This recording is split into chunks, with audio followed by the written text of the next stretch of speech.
നല്ല മനോഹരമായ സഡാക്കോ കൊക്കുകൾ അല്ലേ? നിങ്ങൾക്കും ഇതുണ്ടാക്കാം. പ്രത്യേകിച്ച് നാളെ ഓഗസ്റ്റ് 6 ഹിരോഷിമ ദിനമാണ്.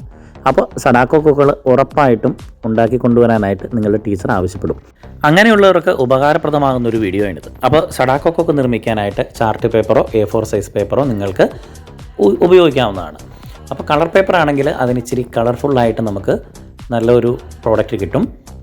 അപ്പം ഞാനിവിടെ ഒരു പിങ്ക് കളർ ചാർട്ട് പേപ്പറാണ് ഉപയോഗിച്ചിരിക്കുന്നത്. കാരണം ഇച്ചിരി കട്ടിയുള്ള പേപ്പറാണ് ഉപയോഗിക്കുന്നതെങ്കിൽ അതിന് നല്ലൊരു ഫിനിഷിങ് ലഭിക്കുന്നതാണ്.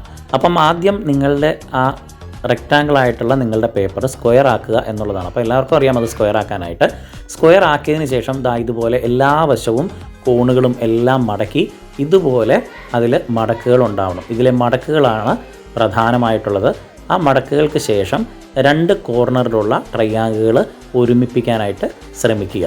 അപ്പോൾ നമുക്കൊരു കാര്യം മനസ്സിലാകും. 2 ട്രയാങ്കിളുകൾ ഇത് രണ്ടും കൂടെ ചേർന്ന് കഴിഞ്ഞപ്പോഴേക്കും നമുക്കൊരു സ്ക്വയർ കിട്ടി.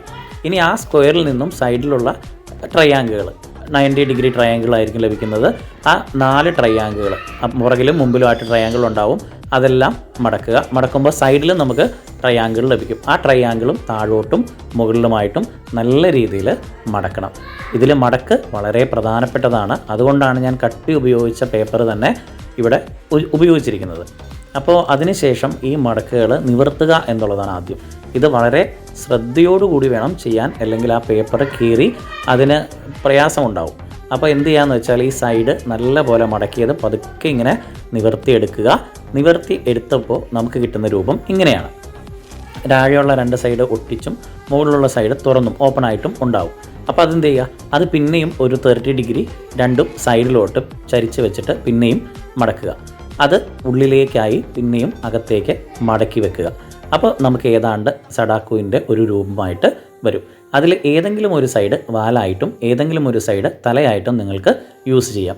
അപ്പോൾ തല അതാക്കണമെങ്കിൽ എന്ത് ചെയ്യണം, പിന്നെയും ഈ പറഞ്ഞ പോലെ 2 സൈഡിലും കൂടെ മടക്കി ആ മടങ്ങിയ ഭാഗം ഉള്ളിലേക്കായിട്ട് കയറ്റി വെക്കുക. എന്നിട്ട് ചിറകുകൾ ഒരിക്കലും നിങ്ങൾ മടക്കരുത്. പതുക്കെ ഒന്ന് നിങ്ങളുടെ കൈ ചെറുതായിട്ട് കൊണ്ടൊന്ന് പ്രസ് ചെയ്ത് താത്തി കൊടുക്കുക. അതിനുശേഷം എന്ത് ചെയ്യുക, നല്ല രീതിയിൽ മനോഹരമായിട്ടുള്ള രീതിയിൽ കണ്ണുകൾ വരച്ചു കൊടുക്കാവുന്നതാണ്. അപ്പോൾ ഇതാണ് ഞാൻ വരച്ച കണ്ണുകൾ. അത്ര മനോഹരമായിട്ടുണ്ടോ എന്നൊന്നും എനിക്കറിയില്ല. എന്തായാലും അതിനൊരു ചുണ്ടും ഒരു കണ്ണും വരച്ചു കൊടുത്തിട്ടുണ്ട്. അത് നല്ല കളർ പേപ്പറോ അല്ലെങ്കിൽ കളർ പെൻസിലോ കൊണ്ടൊക്കെ വരച്ചു കഴിഞ്ഞാൽ കുറച്ചുകൂടെ ആകർഷകമായിട്ട് നമുക്ക് ചെയ്യാം. അപ്പോഴേക്കും ഇത്രയും ചെയ്ത് കഴിയുമ്പോഴേക്കും എന്തായി, നമ്മുടെ സഡാക്കോ കൊക്കുകൾ റെഡിയായി. അപ്പോൾ ഇന്ന് തന്നെ എല്ലാവരും ഓരോ സഡാക്കോ കൊക്കുകൾ നിർമ്മിക്കുക. അതിൻ്റെ ഫോട്ടോ കമൻറ്റ് ചെയ്യുക. ഓക്കേ.